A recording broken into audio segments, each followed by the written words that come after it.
Hello, ladies and gentlemen, and welcome to 5 Minutes of Authenticity with Pritha. I'm your host, Pritha Lal. I'm also an authenticity life coach, and it gives me a deep sense of privilege and pleasure to share with you certain anecdotes, some thought processes, certain life experiences, and of course, reflections that I am so privileged to glean from my clients when I work with them as they take one step closer to their authentic selves, and I learn to be more and more authentic with each such conversation. As you know, if you've been following this space, and welcome back if you are, and welcome if you're here for the first time, do subscribe and like and follow. I usually try to drop an episode once a week and sometimes even twice, depending on what the conversation looks like and what the topic is. As you're aware, I try and pick a theme for a month and then we get deeper into it.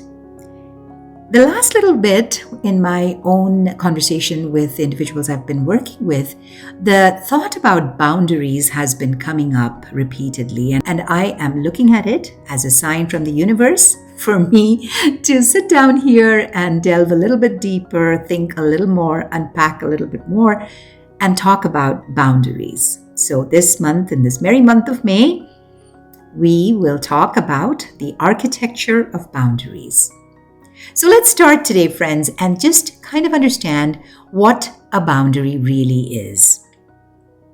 Oftentimes, boundaries are thought of as closed doors or closed windows, and that is the most misunderstood parts of being human. People think when you have a boundary, you're harsh or you're selfish or you're confrontational or you're arrogant. But boundaries are none of those. They are actually just a shape of your self-respect. Think of a boundary as a fence or a door or a window that you take the responsibility and have the ownership to open or close based on what you think is right for yourself, for your authentic self. It is the architecture of your emotional home. I want to share something with you this month in every episode, friends, that have incidents that have helped me shape my boundaries, or at least as I learned to shape them. I'm going to go back to when I was about 7 years old. Yes, I was in grade 2. And up until then, in elementary school or primary school, as we called it back in India, I had what psychologists today term as selective mutism.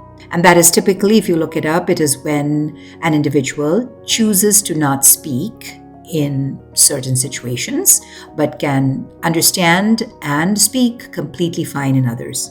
They just choose to be completely mute. And this is what I was. I was a quiet, dumb child, if you will, in every interaction in school, right from kindergarten all the way till 2nd grade.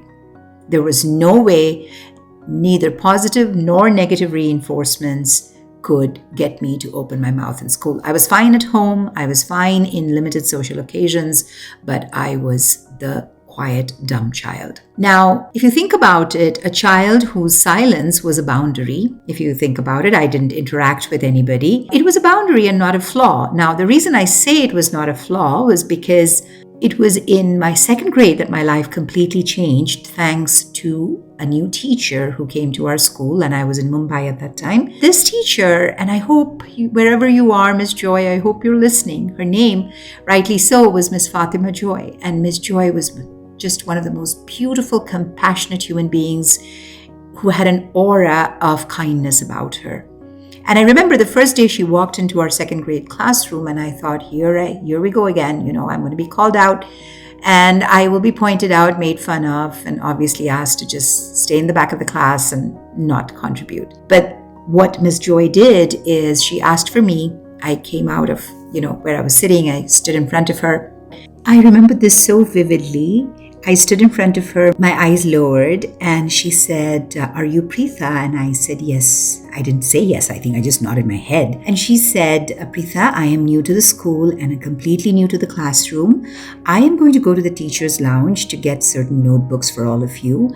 Would you be so kind as to just stand in front of the class, make sure everyone's sitting in their seats and no one's running around? Will you take care of the class while I'm gone?" I kid you not, friends, at that moment, it felt like my entire world opened up for me.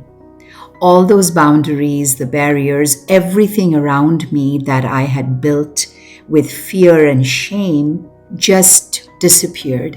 Because here was somebody for the very first time in my 7-year-old life who saw me as much more than my silence, who did not take my boundary as a way of shutting people out. Instead, she took it as a way I had kept my voice safe, and there was a way for it to come out, and the way she used was one of empowerment. So she taught me, friends, and I will refer to her on and off in all my episodes whenever I can, is that boundaries are not about shutting people out. They are about creating conditions where your voice can exist. A boundary, therefore, really is a way of clarity. It's saying, this is where I end and you begin. This is what I can hold. This is what I cannot carry for you. Miss Joy, in her kind voice, she said to me, without saying a word, that you are capable, you are responsible, your written work is so on point that I know there is much more to you than your silence, and I want to see that take shape by you doing this for me.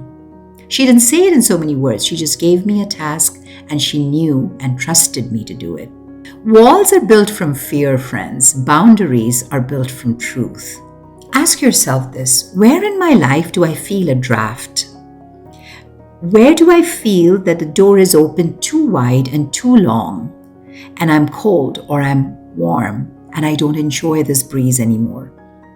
Next week, we will talk about the boundaries we learned too late, because trust me, all of us are guilty of this.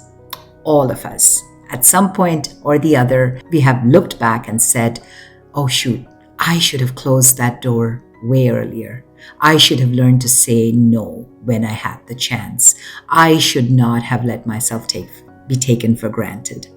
We will come back next week to learn more about boundaries. Thank you for listening. Thank you for letting me share my little story. Until next time, this is 5 Minutes of Authenticity with Pritha. I will see you soon.